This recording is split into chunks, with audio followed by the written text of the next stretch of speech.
제가 새벽 예배에 나오면서 문득 오늘은 하늘을 올려봤는데 별이 아주 반짝반짝 빛나고 달이 아주 환하게 비추더라고요. 그 가운데 어제 담임 목사님 말씀하신 그 새벽별, 샛별이 생각나며 이렇게 달빛과 별빛이 빛나듯 나도 세상에 이렇게 빛나는 하나님의 자녀 되길 소망하며 기도하는 시간이었습니다. 우리 모두가 그렇게 빛나는 하나님의 은혜의 자녀 되길 축복합니다. 2009년 가장 감동적인 이야기인 푸이빵 엄마 이야기를 혹시 알고 계신가요? 장애를 가지고 태어나 결혼에 실패하고 병까지 걸려 두 아이와 이별하기 6개월 전의 시간을 보여주고 있는 이야기입니다. 너무 일찍 처리된 두 아이와 엄마는 푸이빵으로 생계를 유지해야 합니다. 아빠는 없고 엄마는 몸이 너무 아프지만 이 아이들을 돌봐야 하기에, 그리고 또 그 시간이 얼마 남지 않았기 때문에 엄마는 순간순간 있는 힘을 다해 아이들을 지키길 힘썼습니다. 위암 말기에 시한부 삶임에도 한겨울 추운 그 바람을 이겨내고 풀빵을 굽기 위해 나서는 엄마와 함께 보낸 마지막 6개월, 순간의 모든 시간들이 소중하고 간절하게 느껴졌습니다. 아이들을 떠나야 하는 엄마의 절실한 마음이 느껴져 먹먹했습니다. 풀빵 엄마는 아이들에게 마지막까지 남기고 싶었던 것이 있는데 그건 바로 사랑의 기억이었습니다. 이제 예수님의 삶에 대해 나누어 보고자 합니다. 스스로 계신 분이 스스로 살 수 없는 신생아로 오셨습니다. 탄생 자체가 고난이었고 처절한 십자가의 죽음을 예비함이었죠. 그분은 이 땅에 오신 동안 태어나서는 이집트의 난민으로 살아가셨고 갈릴리로 돌아와서는 빈민가의 노동자로 아버지를 일찍 여의고 장남으로 가족의 생계를 책임졌습니다.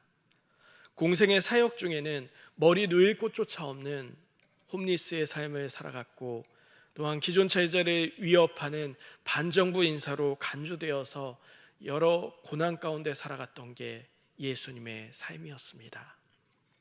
어머니를 사랑하셨고 동생들을 이끌었던 그 예수님께 12 제자란 한 명 한 명 찾아가 만났고 3년간 동거동락하고 그들을 가르치고 이끄심으로 함께 고생도 하고 몸으로 가르치심으로 세운 자들입니다. 이후로는 복음 전파를 위해 제자들에게 그 사명을 맡기시고 예수님 자신은 십자가의 사명을 이루기 위한 발걸음을 내디디십니다. 본문은 제자들에게와 이별하기 전 예수님의 모습을 보여주고 있습니다. 예수님은 사랑하는 제자들과 최후의 만찬을 가지십니다. 사실 제자들이 예수님을 따르며 그들이 상상하고 기대했던 모습은 이제 우리 유대를 억압하는 로마를 무찌르고 왕국을 세워서 이 제자들을 높은 자리에 앉혀서 호화호식하는 것을 꿈꿨습니다. 그래서 예수님을 따르면 출교당한다는 것을 알았음에도 그것을 담대히 이겨내고 예수님을 따랐죠. 그런데 예수님이 이제 떠나가신다는 겁니다. 이와 같은 소식은 제자들에게 청천벽력과 같은, 유일하게 믿고 의지하고 소망을 품었는데 그것이 떠나가는 안타까운, 그리고 마음이 무거워지는 소식이었습니다. 그런 혼란 가운데 있는 제자들을 예수님은 위로하십니다. 신이었지만 인간이었기에 피하고 싶으셨던 십자가의 죽음을 앞두고 있는 상황이었습니다. 이제 이별해야 하는 그 제자들을 바라볼 때 그렇게 사랑으로 양육하신 그 가운데 예수님이 어떤 마음이셨겠습니까? 자신의 죽음 앞에 제자들을 위로하시는 그는 참 기도의 사람이었습니다. 그 예수님의 간절한 사랑의 기도를 이 시간 나누고자 합니다.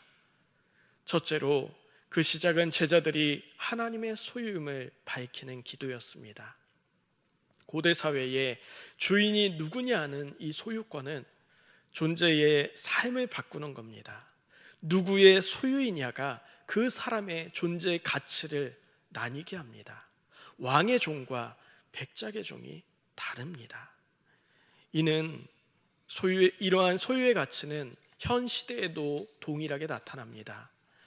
우리는 모두 누군가의 자녀입니다. 부모 없이 이 세상에 태어난 사람은 없죠. 소유로 때론 힘들 때도 있지만 우리는 소유를 통해 안정감을 느낍니다. 보육원에 거주하는 한 아이와 이야기를 나눈 적이 있습니다. 근데 보육원에 거주하는 아이들이 모두 부모가 없는 것은 아닙니다. 아이를 돌볼 여력이 되지 않아 잠시 아이를 맡긴 경우가 있고, 또 한 부모로서 아이를 맡긴 경우가 있고, 또 연락은 되지 않아도 부모의 사진이라든가 인적 사항을 알고 있는 게 대부분의 아이들입니다. 그런데 한 아이는, 제가 이야기했던 한 아이는 부모에 대한 기록이 전혀 없었습니다. 그 아이에게 네가 정말 해보고 싶은 것은 무엇이니? 라고 물었을 때 아이는 나도 TV에 나오는 사람들처럼 엄마 밥 줘. 때론 엄마와 다투기도 하고 또 짜증내기도 하고 그런 일상적인 일들을 해보고 싶어요 라고 이야기했습니다. 그 순간 내가 매일 만나는, 그리고 때론 다투기도 하고 상처 주기도 하고 받기도 하던 엄마라는 존재 자체에 대해 의미를 느낄 수 있었습니다. 그 아이에게 해주고 싶었던 말이네요. 너는 하나님 거야. 우리 모두는 하나님 거야. 우리는 하나님의 소유야. 예수님의 기도는 제자들의 존재 가치를 일깨워주는 시작이었습니다. 베드로전서 2장 9절에 너희는 택하신 족속이요 왕같은 제사장들이요 거룩한 나라요 그의 소유가 된 백성이니 라고 말씀합니다. 즉 우리 모두는 하나님의 소유라는 겁니다. 제가 키우던 해피라는 개가 있습니다. 이 개는 어린 시절에 그 가까이 있던 큰 개한테 물려서 아이가 겁이 상당히 많았습니다. 개가 장성해서 우리나라의 진돗개보다도 더 큰 그런 큰 개였는데, 그런데도 어렸을 때 물린 기억으로 인해서 작은 강아지에게조차 당당히 나가지 못하고 꼬리를 내리고 다녔습니다. 그런데 이 아이가 가끔 꼬리를 치켜 세우고 다른 개한테 당당하게 짖는 경우가 있습니다. 그건 제가 목줄을 잡고 옆에 있을 때, 그때는 아이가 아주 용감해집니다. 주인 뺑 믿고 크게 짖는 귀여운 모습이었습니다. 우리도 마찬가지라는 겁니다. 주님 말씀하셨습니다. 담대하라, 내가 세상을 이기었노라. 제자들을 위한 기도는 너희는 하나님 거야 라는 기도였습니다. 둘째로 11절 말씀에 우리와 같이 그들도 하나가 되게 하옵소서라고 제자들의 하나됨을 위한 기도를 하십니다. 이는 가정법 현재 시제 문장으로 그들이 하나 되도록이 아니라 그들이 계속해서 하나됨을 유지하도록 이란 뜻입니다. 여기서 하나됨은 아버지와 아들의 하나됨과 같은 조직의 연합을 뛰어넘는 본질적이고 근본적인 하나됨을 의미합니다. 저에게는 아들이 있는데 얼굴도 체형도 걸음걸이도 그리고 천성도 저를 어찌 그리 닮았는지 가끔 교회에서 저랑 비슷한 애가 뛰어다니면 제가 개구나 하고 아시면 될 것 같습니다. 그런데 이 아이가 때론 고집부리기도 하고 투정 부리는 것, 그런 모습이 있는데 이해하려 하게 됩니다. 아이가 원하는 것에 맞추려고 노력하는 저의 모습을 보게 됩니다. 이런 것이 사랑 안에 하나됨이 아닐까 생각을 합니다. 하나님은 우리를 바꾸는 대신 먼저 자신을 바꾸셨습니다. 모든 사랑은 자신을 먼저 바꾸는 데서 시작합니다. 그렇게 공동체 안에서도 서로를 그렇게 사랑으로 바라봐야 한다는 겁니다. 각양각색의 제자들은 생활 환경도 생각도 전혀 달랐습니다. 로마의 압력에서 돈을 걷는 세리가 있는 반면 로마를 무찌르고 무너뜨려야 한다는 열심당원도 있던 게 12 제자였습니다. 지금 이 시간 예수님과 함께하고 있는, 지금 예수님의 기도를 듣고 있는 11명의 제자들, 이들에게 주님께서는 하나됨을 유지하라고 기도하십니다. 무엇 때문에 하나됨을 유지하라고 기도하셨을까요? 그것은 그들을 무너뜨리려는 세상 권세와 악한 영의 미혹, 그리고 그들 스스로의 연약함 때문이었습니다. 예수님은 제자들을 파송할 때 혼자 보낸 게 아니라 둘씩 짝을 지어 보내셨습니다. 바울 사도 역시 선교 여행을 할 때에 혼자 한 게 아니라 아나니아와 때론 실라와 함께하며 그 사역을 감당하였습니다. 그래서 예수님은 하나됨을 유지하라고 했습니다. 그런데 그 하나됨의 정도는 일반적인 하나됨이 아닙니다. 예수님은 제자들을 위해 기도하실 때 우리와 같이 그들도 하나 되게 하옵소서. 우리와 같이 예수님과 하나님과 성령님 삼위일체의 하나됨과 유사합니다. 즉 목적도 하나요, 활동도 하나요, 성품도 하나라는 겁니다. 그렇지 않으면 그것은 거짓 연합이 되고 말 것입니다. 주님은 이러한 완전한 하나됨을 기도하셨는데 우리 삶 속에도 이와 같은 하나됨이 필요한 영역이 있습니다. 부부, 가정, 신앙 공동체가 이와 같은 하나됨이 필요합니다. 같이 있어도 외롭다라는 말을 들어보셨나요? 혹은 경험하고 느껴보셨나요? 부부관계 속에 목적, 활동, 성품이 하나 되지 못할 때 함께 거하고 있지만, 함께 거주하고 있긴 하지만 고독하고 외로움을 느낀다는 겁니다. 신앙 공동체 역시 이 세 가지가 이루어지지 못할 때 서로를 이해할 수 없고 아껴줄 수 없고 점점 무감각해지는 모습을 볼 수 있습니다.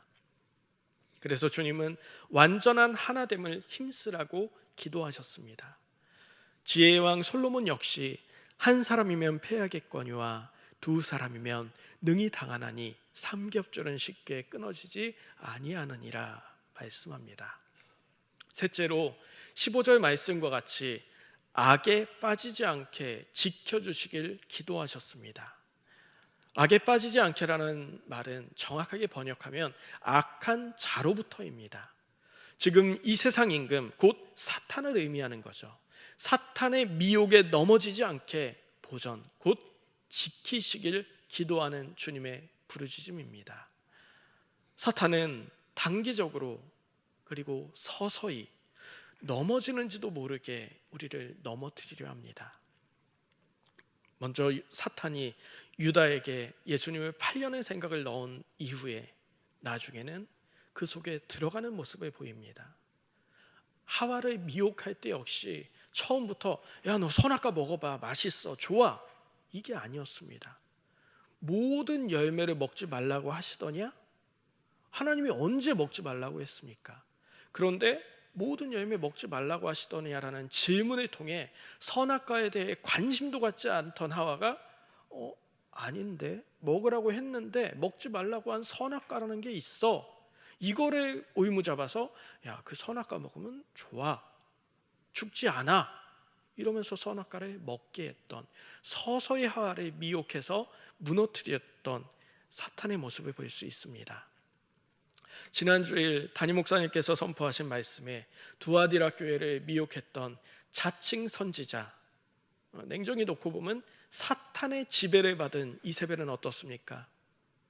영적으로 성숙함을 가진 사람은, 내가 하나님께 들었는데 영적인 성숙함을 가진 사람은 이 땅의 삶은 중요치 않아, 조금 음행해도 되고 또 우상의 죄를 먹어도 넌 괜찮아, 이렇게 사람들을 미혹해서 두아디라 교회의 많은 성도들을 넘어뜨립니다. 이렇듯 조금씩 침투해 오는 게 악한 영입니다. 이러한 사실을 잘 알고 계셨던 예수님은 이제 기도가 마치신 후 예수님과 떨어져서 지내야 될 제자들을 위해 악한 영의 지배를 받지 않도록 기도하시고 더 나아가 보호하시길 하나님의 은혜를 구하였습니다. 이러한 기도를 받고 있는 제자들의 입장에서 주님의 기도가 어떻게 들렸겠습니까? 경각심을 갖게 됩니다. 스승의 부재로 예수님이 이제 함께하지 않을 때 깨어 기도함으로 악한 것에 미혹을 받지 않아야 되겠구나, 하나님께 기도함으로 이것을 이겨내야 되겠구나 하는 경각심을 갖게 된다는 겁니다. 하나님은 구약시대 이스라엘 백성들에게 가나안 7족속의 진멸하라고 했습니다. 이는 순전히 이스라엘 백성의 성화를 위한 하나님의 배려였습니다. 그래서 어떤 의미로 구약시대 이스라엘 백성들은 완전한 분리 속에서 신앙을 지킬 수 있었습니다. 그런데 예수님이 오셔서 제자들과 동거동락하며 살아가는 그 삶은 이러한 완전한 분리됨이 아니었습니다. 철저한 분리됨이 아니라 세상 속에 구별됨이 필요했습니다. 그러나 세상 권세를 쥐고 있는 사탄의 미혹은 너무나 달콤하고 스리슬쩍 들어옵니다. 양의 탈을 쓰고 오는 이리가 사탄입니다. 부모가 자녀에게 바라는 것이 바르게 자라는 것이듯 주님도 제자들이 죄에 빠지지 않고 믿음으로 성장하길 원하셨기에 그렇게 기도하셨습니다. 넷째로 17절에 진리로 거룩하다는 기도였습니다. 거룩은 분리를 뜻하며 그 분리 가운데 하나님께 드려진 삶을 의미합니다. 동시에 하나님의 권능 아래에 있는 영적인 힘을 의미합니다. 구약에서 거룩은 카도시로 분리, 구별이라는 의미가 있습니다. 이런 구별을 넘어서는 것을 용납하지 않았던 게 구약시대입니다. 그 모습 중에 하나가 웃사가 하나님의 법궤를 손대었을 때 곧바로 죽는 모습, 또한 모세가 십계명을 받을 때 출애굽기 34장 3절에 아무도 너와 함께 오르지 말며 온 산에 아무도 나타나지 못하게 하고 양과 소도 산 앞에서 먹지 못하게 하라라는 말씀과 같이 확실한 구별을 말씀합니다. 그런데 오늘날의 거룩에 대해서 신학자 힐은 우리가 하나님의 이름을 거룩하게 하는 것은 하나님을 공경하고 높인다는 의미일 뿐 아니라 하나님의 계명에 복종함으로 하나님을 영광되게 하며 하나님의 나라의 도래를 예비하는 것이라고 해석했습니다. 쉽게 말해 생활의 근거를 철저하게 성경에 두는 것, 그것이야말로 하나님께 그 거룩함을 인정받게 됩니다. 성경은 마치 천국으로 연결된 선로와도 같아서 이를 따르는 이들만 천국에 이를 수 있습니다. 그래서 시편 기자는 주의 말씀은 내 발의 등이요 내 길의 빛이라고 고백하고 있습니다. 예수님은 바리새인과 서기관들의 위선을 책망하셨습니다. 그 이유는 모세의 자리에 이들이 앉아 있을 뿐 모세의 행함은 없었기 때문입니다. 그 거룩한 삶이 없었다는 겁니다.